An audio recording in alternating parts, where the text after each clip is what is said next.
다 같이 한 말씀 같이 합독으로 읽습니다. 함께 말씀을 읽습니다. 함께 합니다. 우리가 알거니와 하나님을 사랑하는 자 곧 그의 뜻대로 부르심을 입은 자들에게는 모든 것이 합력하여 선을 이루느니라. 아멘. 이는 살아계신 하나님의 말씀입니다.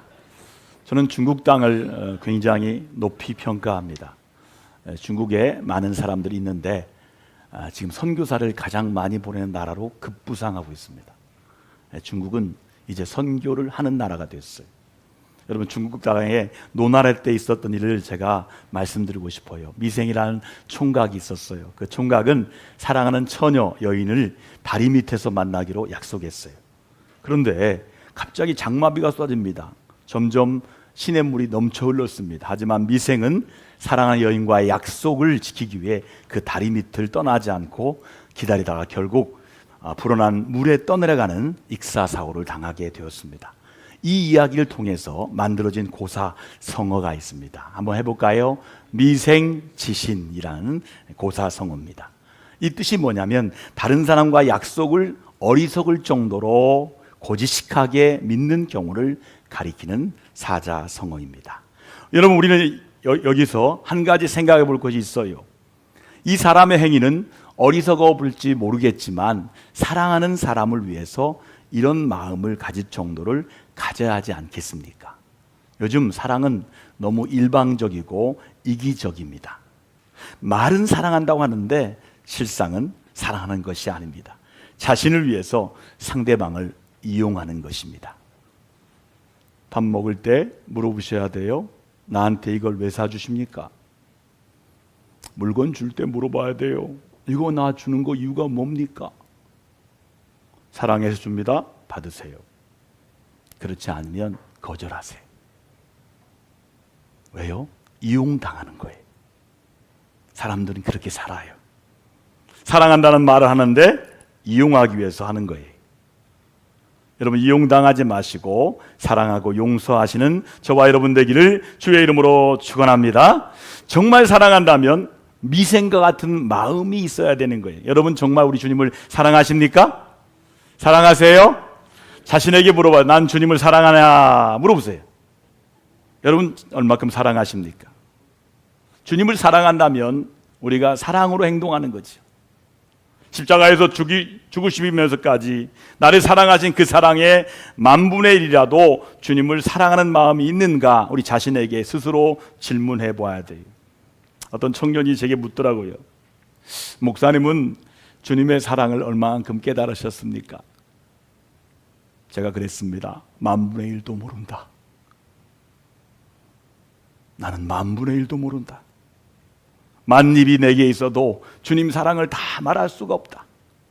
그만큼 주님의 사랑은 우리가 정말 크고 넓은데 우리 자신이 나는 주님을 얼마나 사랑하는가 매일매일 질문하시고 그 사랑으로 행동하시기를 바랍니다.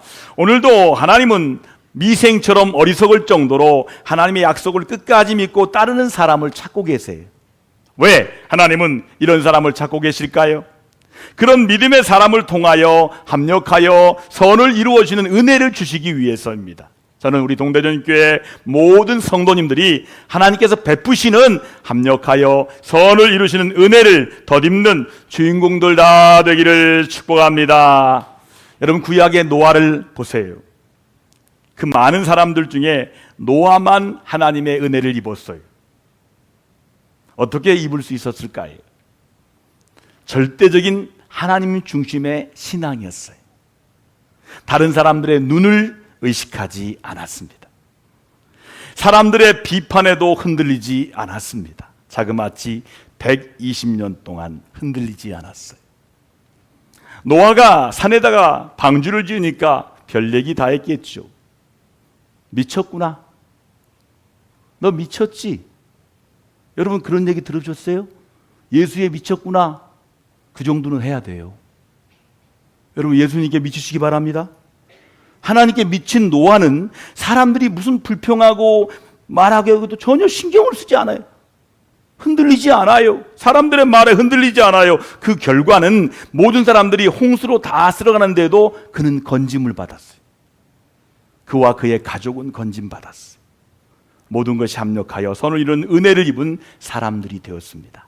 여러분도 노아처럼 하나님의 은혜를 입은 사람이 되고 싶으십니까? 그러면 많은 종교인들과는 다른 믿음을 가지시기 바랍니다. 종교인들의 특징이 뭔지 아세요? 미사 요구가 길어요. 말이 아름다워요. 근데요, 마음이 없어요.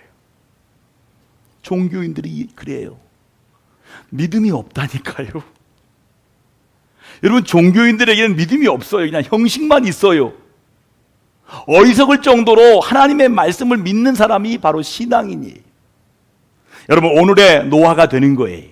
120년을 아니라도, 아니 30년만이라도, 아니 일주일만이라도 흔들림 없이 믿으시기 바랍니다.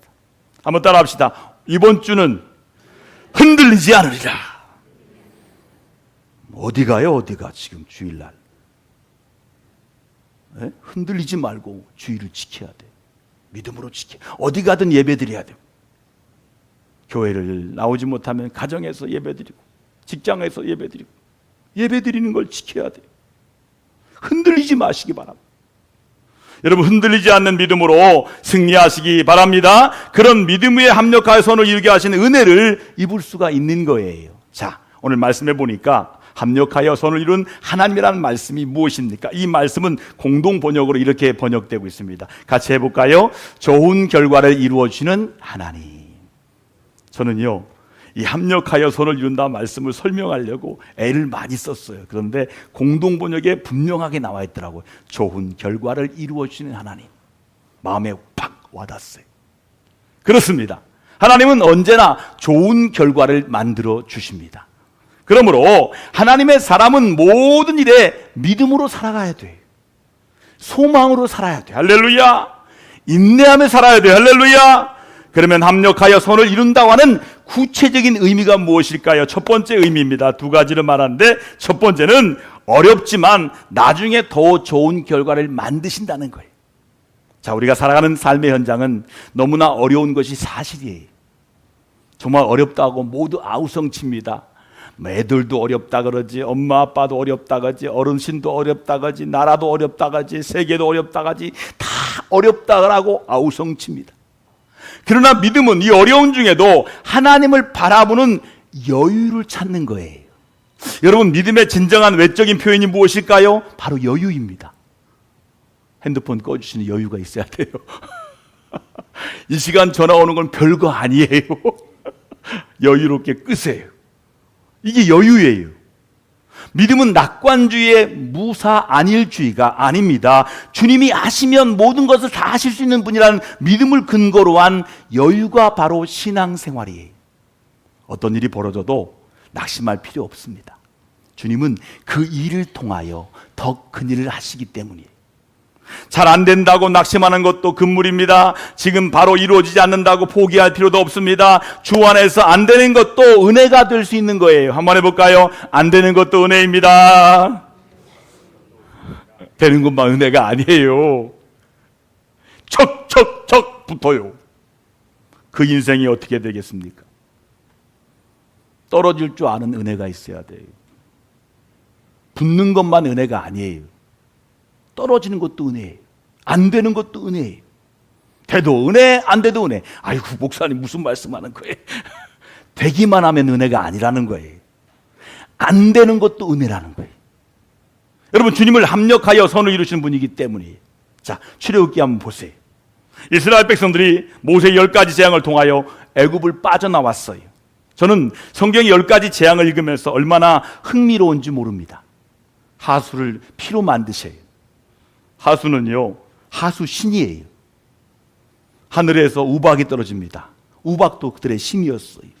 파리 신, 메뚜기, 이 신이 재앙을 주는 거예요. 그래서 이 신이 아니다, 피조물이다 라고 말씀하는 게 10가지 재앙이에요. 출애굽을 하게 하십니다. 출애굽, 엑소도시라고 하죠. 엑소도시라는 말은 에클레야, 맞죠? 밖으로부터 건져낸다는 뜻이에요. 여러분, 애국 같은 세상에서 교회 오는 건 쉬운 거 아닙니다. 여러분의 능력으로 오는 게 아니에요. 하나님이 건져주신 거예요. 출애굽하여 주신 거예요. 할렐루야! 마지막 재앙이 뭡니까? 더 흥미가 있어요. 바로 장자의 재앙입니다. 이스라엘 백성이 집에는 양을 잡아서 문설주에 피를 발랐어요. 그 옆에 있는 중다한 잡족들도 따라서 합니다. 그런데 이상하게도 하나님이 내리시는 재앙이 피를 바른 이스라엘 집, 중다한 잡족의 집에도 내리지 않았어요. 피를 바르지 아니한 애굽 사람들의 집에는 재앙이 내려서 짐승의 첫것이나 사람의 모든 장자가 다 죽었습니다. 그러자 그렇게 완악했던 바로 왕이 출애굽을 하도록 명령하여 결국에는 모든 이스라엘 백성들이 애굽에서 나오고 중도한 잡족도 다 함께 나오게 됐어요. 그런데 홍해바다에 다다랐을 때입니다. 이스라엘 백성들은 지도자 모세를 막 원망하기 시작합니다. 앞에는 홍해바다가 있지, 뒤에는 바로왕이 생각해 보니까 저렇게 많은 재산이 돌아갔어. 다시 찾아와야 돼. 말 타고 막 가서 뒤에 이스라엘을 쫓아온 애굽의 병거들이 달려왔어요. 앞에는 홍해바다, 뒤에는 군사. 이것을 본 이스라엘은 두려워서 지도자 모세를 원망합니다. 그러나 지금까지 많은 어려움이 있었지만 하나님은 모든 것을 합력하여 선을 이루어 주셨습니다.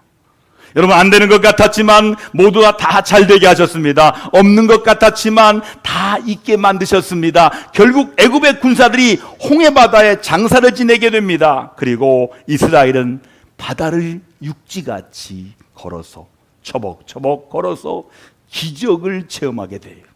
한번 생각해 보세요. 양쪽에 물이 쫙 내려오는데 넘치지 않아요. 가운데 바다를 보면서 걷는 거예요. 엄청난 기적 아닙니까? 이런 기적을 체험하는 거예요. 이런 기적을 그렇게 많이 눈으로 보고서도 지금 이스라엘은 원망을 하는 거예요. 여러분, 믿음 없는 사람의 특징이 뭐예요? 원망 불평합니다. 자, 한번 따라 합시다. 믿음 없이 원망하지 말자. 원망 불평은 믿음이 없다는 증거예요. 원망 불평, 왜요? 믿음이 없는 거예요. 믿음 없는 사람의 특징이 뭐냐면 입만 열면 원망 불평이에요. 그리고 또 하나 붙입니다. 상처받았다고.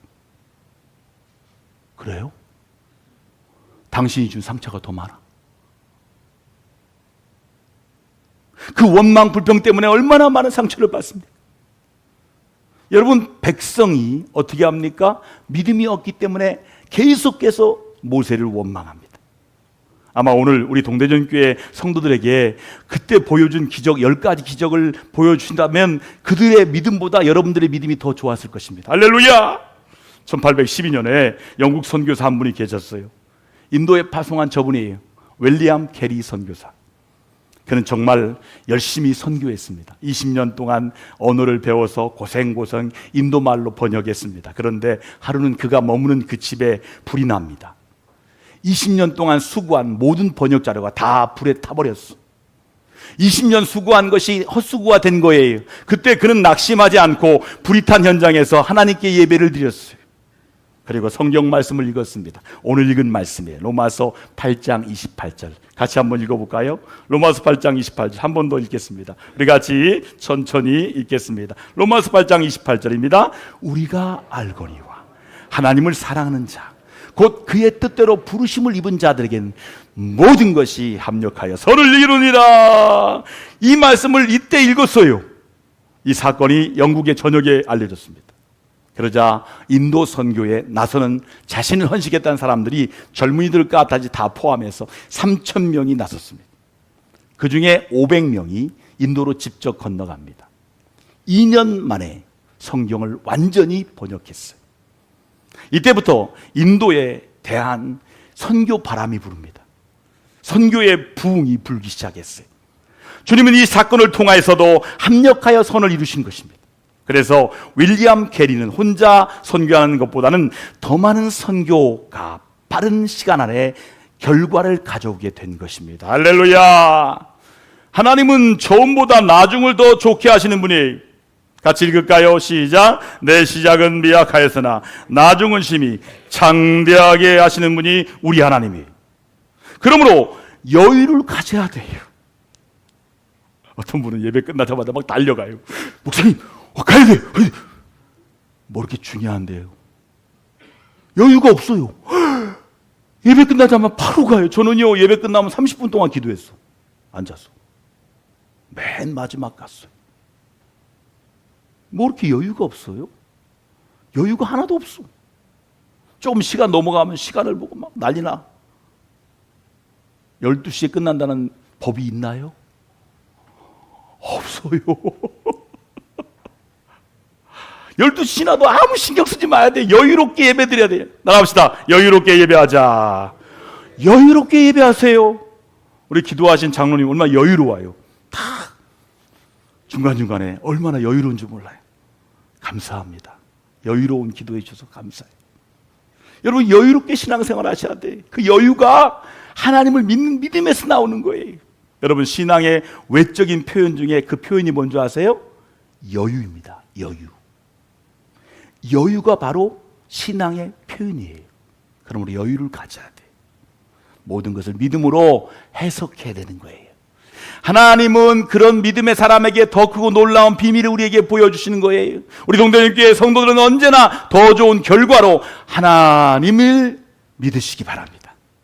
모든 것을 인도하시는 하나님으로 믿으면서 모든 일에 참고 인내하시고 믿음 없는 말을 입에 내놓지 않기를 주의 이름으로 축복합니다. 마지막 두 번째는 지금의 어려움을 통하여 하나님의 뜻을 깨닫는 거예요. 여러분, 예수님을 순수하게 열심히 믿어도 불신자들에게 덕이 될 수 없을 정도로 많은 고난을 주신 이유가 뭡니까?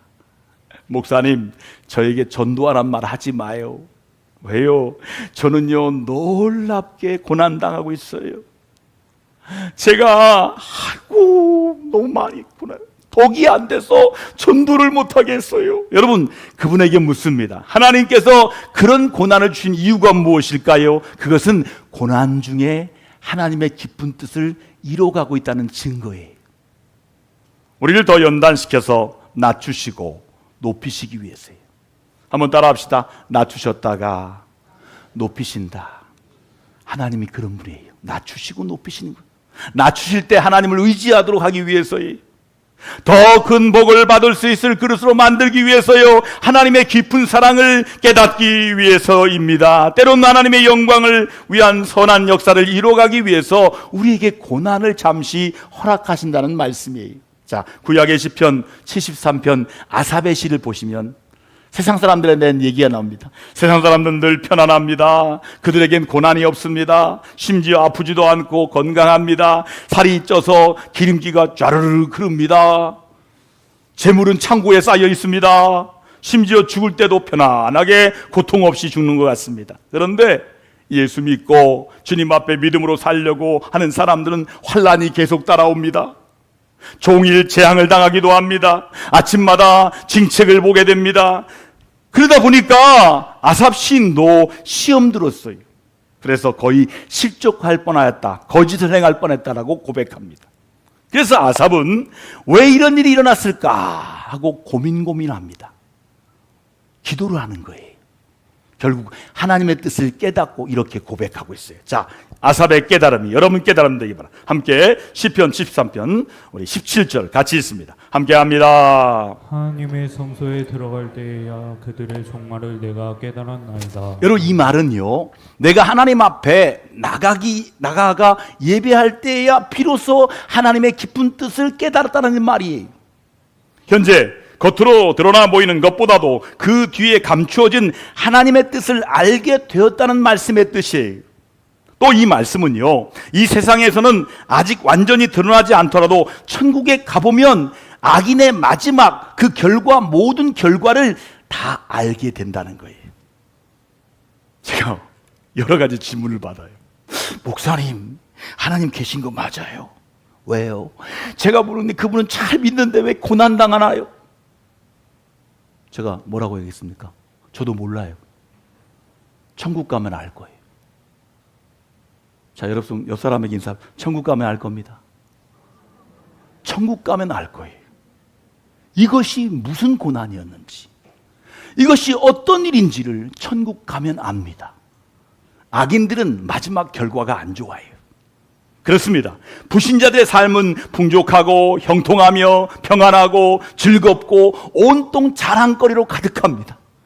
그러나 나는 그런 자랑을 고사하고 내가 예수 믿는다고 어디 가서 말하기가 곤란할 정도로 삶이 곤궁할 수도 있습니다. 환난과 고난이 연속일 수 있습니다. 그러나 그 모든 일의 결국은 하나님 앞에 가봐야 알 수 있는 거예요. 따라합시다. 하나님께 가봐야 합니다. 과연 누가 복된 삶이고 승리한 삶인지 하나님 앞에 가보면 다 알게 된다는 거예요. 우리 하나님은 공의로운 하나님이시며 끝날 때 심판으로 그 모든 것을 다 이루실 것입니다. 지금 현재 여러분의 삶이 환난과 기근이 반복되고 있을지라도 스스로 말하기를 나는 재수가 더럽게 없네.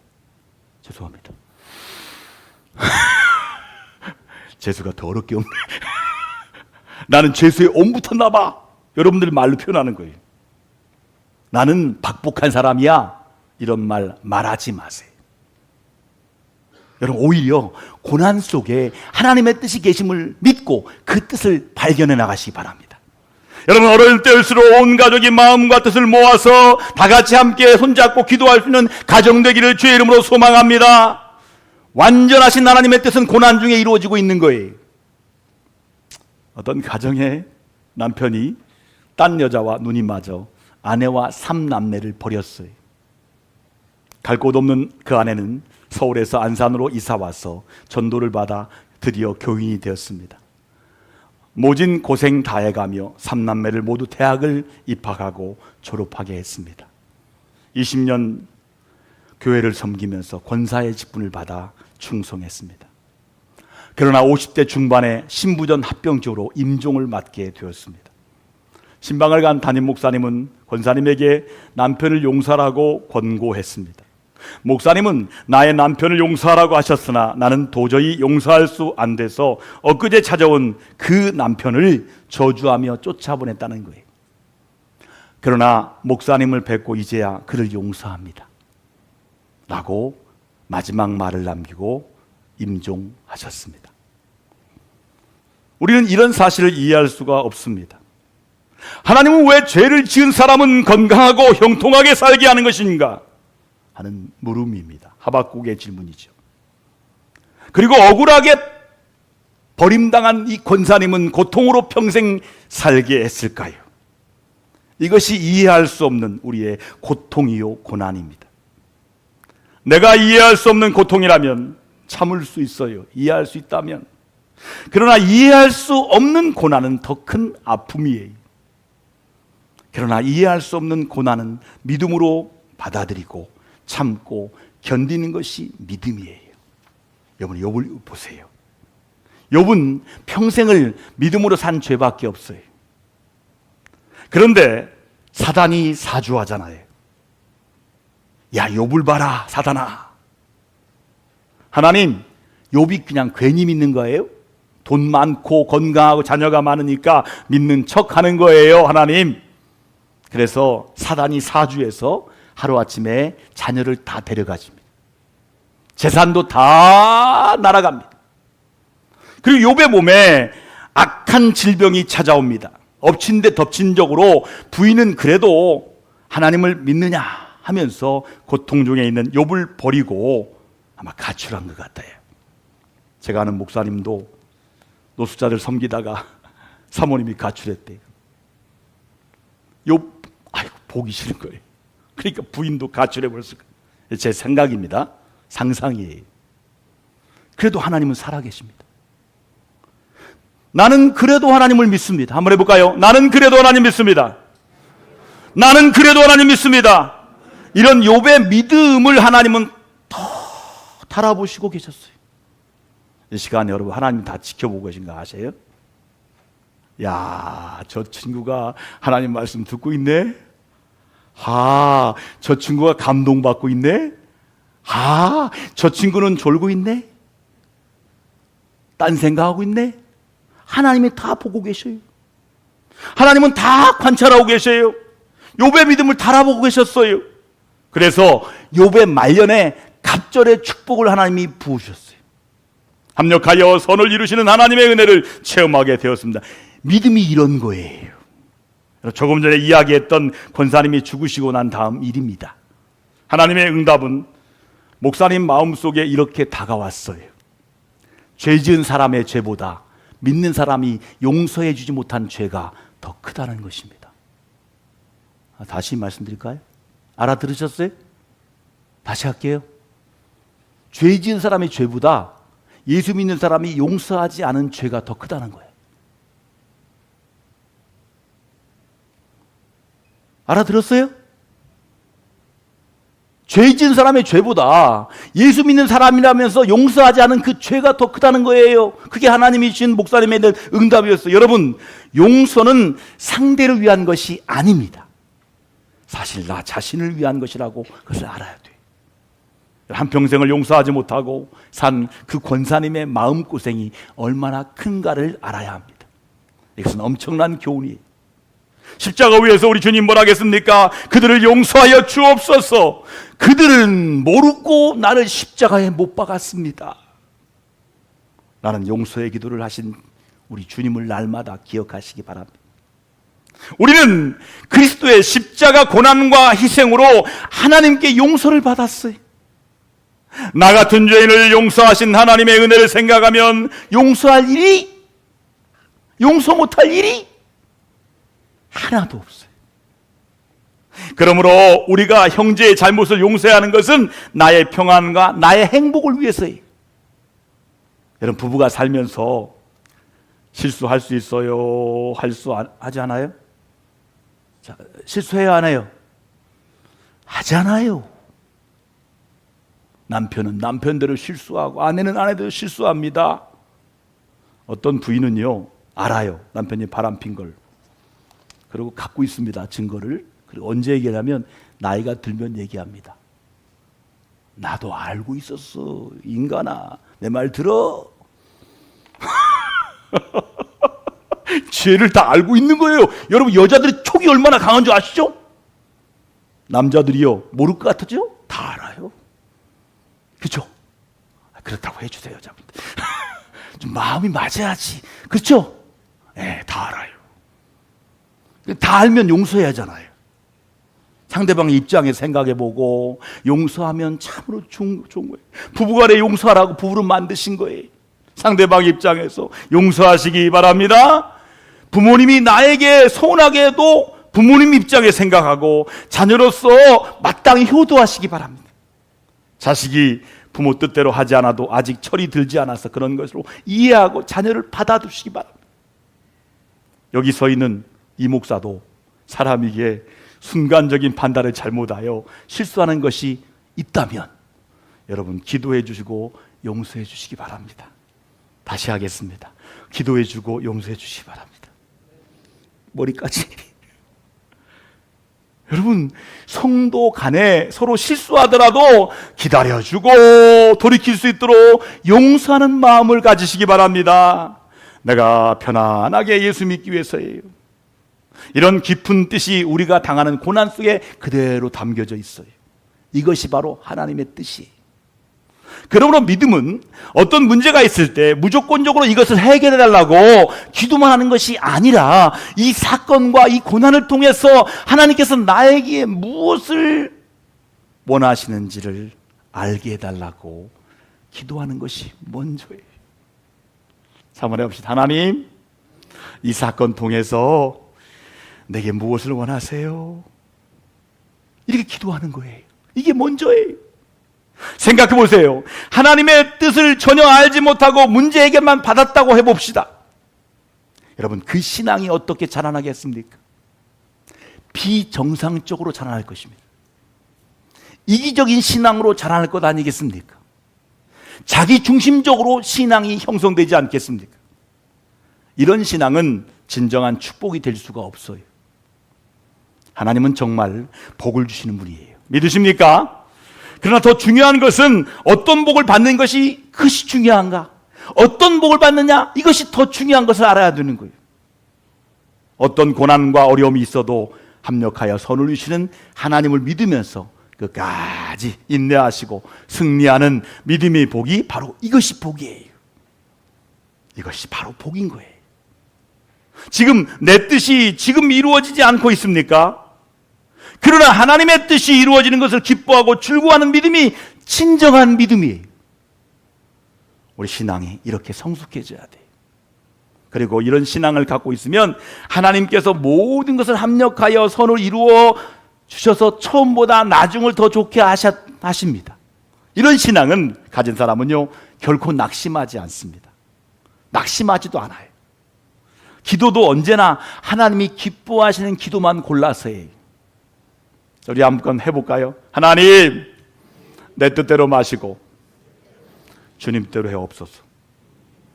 그러면 다 응답받아요. 오, 내 뜻은 이건데 주님 뜻은 이거구나. 응답받게 되는 거예요. 모든 기도에 응답받는 거예요. 합력하여 선을 이룬다는 이 신앙을 가진 사람들의 결과는 무엇일까요? 결과가 한 가지예요. 우리가 하나님의 뜻을 깨달음으로 높은 신앙의 성숙한 사람으로 변화된다는 거예요. 여러분, 이런 신앙은요, 물질이나 명예를 따라가지 않습니다. 오직 죽어도 살아도 우리 주님뿐입니다. 그 결과가 뭡니까? 돈과 명예가 이런 신앙 가진 사람들에게 따라온다는 거예요. 눈을 크게 뜨고 보셔야 돼요. 뭐 한다고요? 따라온대요. 따라가는 게 아니라 따라온대요. 많은 사람들이 신앙생활을 거꾸로 하고 있어요. 돈과 명예가 세상의 것들을 한평생 따라다니다가 신앙생활 종칩니다. 이것 따라다니고 저것 따라다니다가 신앙이 끝나요. 우리 신앙은 이젠 성숙해야 돼요. 복이 따라 붙을 수 있는 신앙으로 말입니다. 따라합시다. 복이 따라 붙는 신앙으로. 복이 따라 붙는 신앙이 돼야 돼요. 할렐루야. 그것은 모든 것이 합력하여 선을 이루시는 하나님의 은혜를 알고 매사에 믿음으로 나아가는 거예요. 모든 것이 합력하여 좋은 결과를 이루어지는 하나님을 진심으로 전심으로 믿으시고 나오시기를 바랍니다. 그런 성숙한 믿음으로 더 큰 복의 근원이 되시기를 주님의 이름으로 축복합니다. 자, 오늘 말씀대로 복이 따라다니는 신앙생활을 하도록 오늘 말씀 붙들고 간절히 기도할 때 주여 기도하겠습니다. 주여, 하나님 아버지, 오늘 말씀을 통하여 우리가 살아갈 때마다 복을 따라다니는 삶이 아니라 복이 따라다니는 삶이 되게 하여 주시옵시고, 날마다 합력하여 선을 이루시고 좋은 결과를 이루신 하나님만을 따라 살아가도록 인도하셔서 날마다 좋으신 하나님을 찬양하는 믿음의 삶을 살게 하여 주옵소서. 왜 하나님이 좋으신 하나님이에요? 내 뜻 들어줘서 좋으신 하나님이에요? 아닙니다. 우리 하나님은 내 뜻보다 더 좋은 계획이 계세요. 좋은 결과를 이루어 주세요.